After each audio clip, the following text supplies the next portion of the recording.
He walked into the bank like any other customer, but the moment the manager saw him, everything changed. The looks, the whispers, the condescending smiles. He was ignored, dismissed, until they made the mistake of humiliating him. What they didn't know was that this man had just finalized a deal that would change everything. And in a matter of minutes, the entire bank would regret what they had done. Daniel Wright had spent years working for this moment. At 48, he had built his fortune from the ground up, starting with nothing but ambition and relentless effort. From his modest beginnings selling small electronics out of a rented office to becoming one of the most influential investors in the country, his journey had been anything but easy. But today wasn't about proving himself. Today it was supposed to be a simple visit until everything went wrong. Walking into Madison First Bank, Daniel didn't expect special treatment. He didn't dress in expensive suits or drive the latest luxury car. His simple jeans and button-down shirt weren't impressive, but they were clean and comfortable.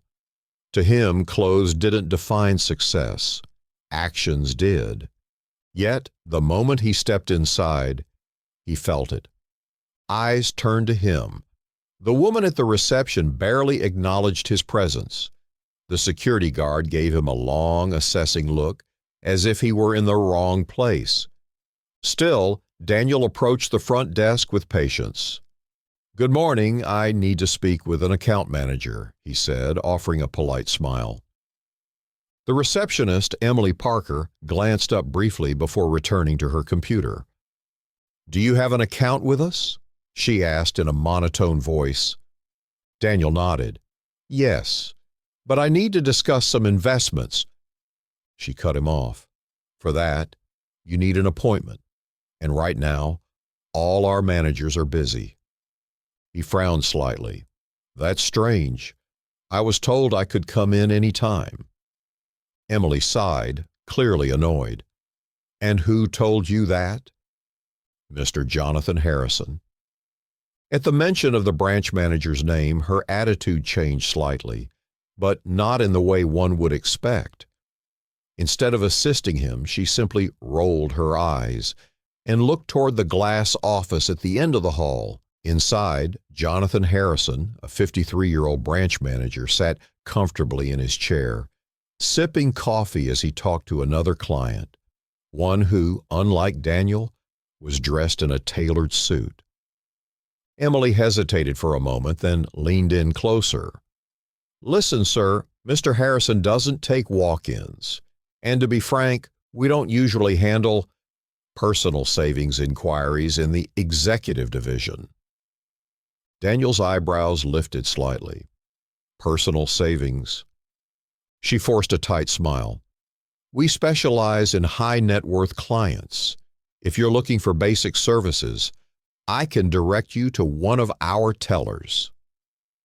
It took a second for her words to sink in. Daniel knew exactly what was happening. He had seen this before. Judgment based on nothing but appearance and assumptions. He took a deep breath. "I understand, but I assure you, my request isn't about a personal savings account." Emily's patience was clearly running thin. "Sir, I really don't want to waste your time. Maybe you should try another bank that fits your needs better." Daniel held her gaze for a moment. He could have easily walked out. He could have avoided the conflict altogether.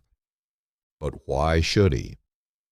"I understand, but I'd still like to speak with Mr. Harrison."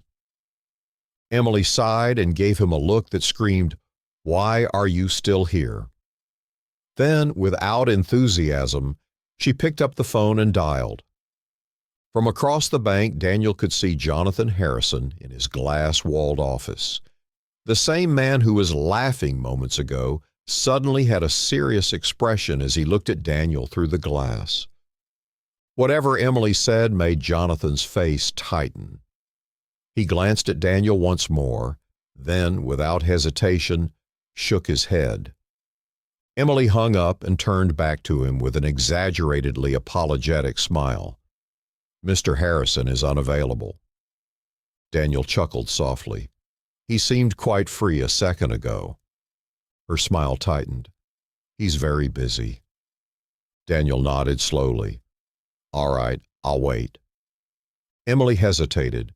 "Sir, I don't think—" "I'll wait," he repeated, his voice calm but firm. Reluctantly, she gestured toward the waiting area. Daniel took a seat, ignoring the judgmental stares from employees and clients alike. Minutes turned into an hour, and still, Jonathan never called him in. Daniel watched as the manager took his time greeting other clients, shaking hands, chatting, offering coffee.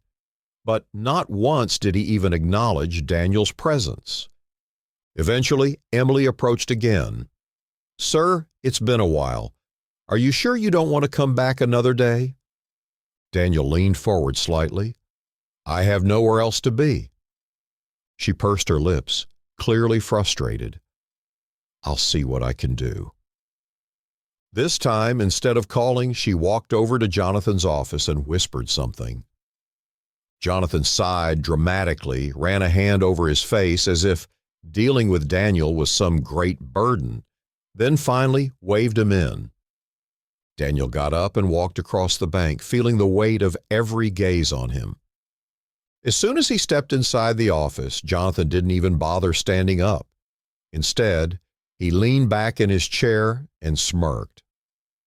"All right, let's make this quick," he said. "I understand you want to open a savings account." Daniel held back a laugh.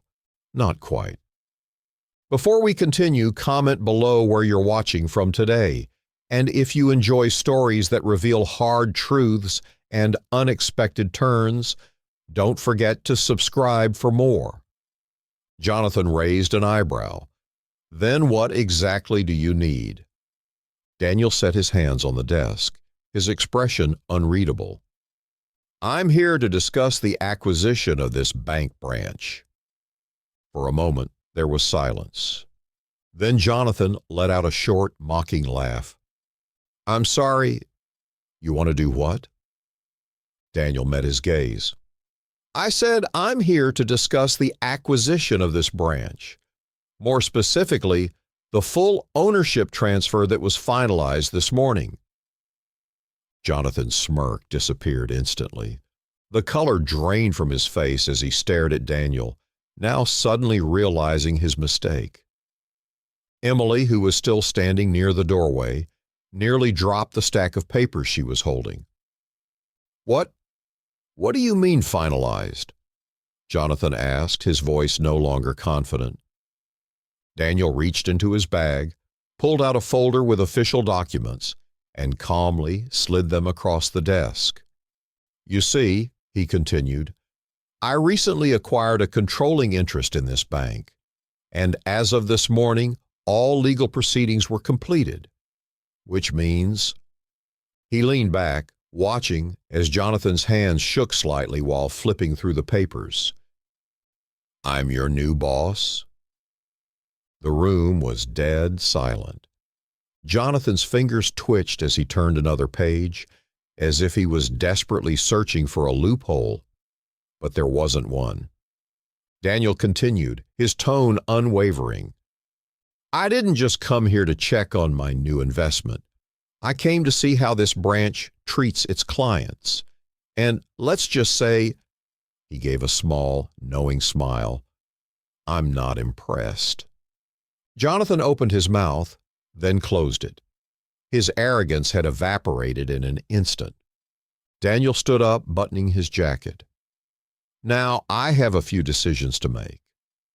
He glanced at Emily, who was visibly panicking. "I think we should have a conversation about staff professionalism and, of course, leadership." Jonathan gulped. Daniel turned toward the door. "You'll hear from me soon." And with that, he walked out, leaving behind a room full of regret. Daniel walked out of Jonathan's office, leaving behind a heavy silence that seemed to settle over the entire bank. Employees whispered, clients exchanged confused glances, and Emily stood frozen at her desk, her face pale. But Daniel wasn't done yet. As he made his way toward the reception desk, the bank's regional director, Mark Sullivan, appeared, walking briskly toward him. Unlike Jonathan, Mark knew exactly who Daniel was. "Mr. Wright," Mark greeted, his voice careful, his smile forced. "I wasn't expecting to see you here today." Daniel gave him a measured look. "Neither was your staff, apparently." Mark's eyes flickered toward Jonathan's office. "I assume there was a misunderstanding." Daniel let out a dry chuckle. "That's one way to put it. I was denied service, ignored for over an hour, and treated like I didn't belong in my own bank." Mark's face tightened. "I assure you this is not how we conduct business." Daniel raised an eyebrow. "Really? Because from what I've seen, this branch seems to have a habit of deciding who is and isn't worth their time." Mark's throat bobbed as he swallowed hard. "I understand your concerns, Mr. Wright. If there's anything we can do to—" "There is," Daniel interrupted. His voice was calm, but his words carried a weight that made everyone in the vicinity stop and listen. "It's time for a change in leadership, effective immediately." Jonathan, who had just stepped out of his office, visibly tensed. "Wait, you're firing me?" Daniel turned to him, his expression unreadable. "Yes, Jonathan, you don't just dismiss clients based on appearances and expect to keep your job, especially not when that client owns the place." Jonathan's face turned red. He opened his mouth as if to protest, but no words came out. Emily's hands trembled at her desk, her voice barely above a whisper. "Mr. Wright, does this mean I'm being let go too?" Daniel studied her for a moment. Unlike Jonathan, she hadn't been outright hostile, but she had followed his lead, making assumptions and reinforcing the bank's exclusionary culture. "I believe in second chances," Daniel said finally, "but if I see this kind of behavior again, you won't get another one." Emily nodded quickly, her relief evident. Mark exhaled slowly. "And who will be taking over management of this branch?" Daniel smiled. "I already have someone in mind." A woman in a navy blue blazer stepped forward from the back of the bank. Lisa Caldwell, an executive from the corporate office, had been quietly observing the entire situation. Unlike the others, she had recognized Daniel the moment he walked in, but she had chosen to watch how things unfolded. "Lisa," Daniel said, nodding toward her, "you've been advocating for diversity and fairness in this institution for years. I think it's time you had the power to make that change from the inside." Lisa's eyes widened in surprise before a slow smile spread across her face. "It would be an honor." Jonathan stormed out of the building without another word. Emily sat down shakily, and Mark extended a handshake to Lisa. As for Daniel, he turned back one last time, scanning the space that was now his to rebuild. Because today wasn't just about proving a point. It was about setting a new standard, one where everyone was treated with respect no matter what. Before you go, let us know your thoughts in the comments below. What did you think about Daniel's decision? If you love stories about justice and powerful transformations, don't forget to subscribe and hit the notification bell so you never miss a new story. Thank you for watching and for supporting stories that matter. A heavy silence lingered in the bank as Daniel Wright stood at the center of it all. Employees whispered among themselves. Clients looked around in confusion, and those who had ignored him earlier now couldn't take their eyes off him. Jonathan Harrison, still standing by his office door, was pale with shock. His entire career, his sense of power had vanished in seconds. Daniel didn't need to humiliate him further. He had already made his decision. Turning back to Mark Sullivan, the regional director, Daniel spoke clearly. This branch has been running under a toxic culture for too long. That changes today. Mark nodded quickly, eager to smooth over the situation. Of course, Mr. Wright. We'll make the necessary adjustments. No, Daniel interrupted. I'll make the adjustments. He then turned to Lisa Caldwell, who had been waiting silently, observing everything. Lisa, Daniel said firmly, I want you to oversee this transition. Effective immediately, you're the new branch manager. Gasps echoed through the room. Lisa's eyes widened. Me? Daniel nodded. You've spent years pushing for inclusivity, for fairness in how we handle clients. I think it's time you had the authority to put those values into practice. Lisa squared her shoulders, her confidence returning. I won't let you down. Jonathan, unable to hold back any longer, snapped. You can't just fire me like this. I've worked here for 20 years. Daniel met his gaze calmly. And yet, you still don't know how to treat people with respect. Jonathan's face burned with anger, but he had nothing left to say. He turned and stormed out of the bank, slamming the door behind him. The room remained tense. Everyone was waiting to see what Daniel would do next. He glanced around at the remaining staff. I don't expect perfection, but I do expect change.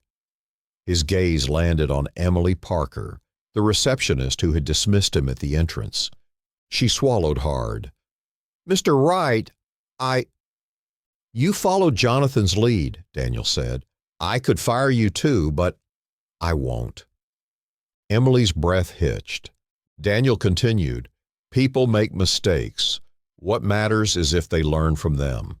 Consider this your second chance. Tears welled in her eyes, and she nodded quickly. Thank you, sir. I promise. You won't regret it. Daniel nodded once and turned to Lisa. Start reviewing policies. We need to make sure that every client who walks through that door is treated with dignity. No exceptions. Lisa smiled.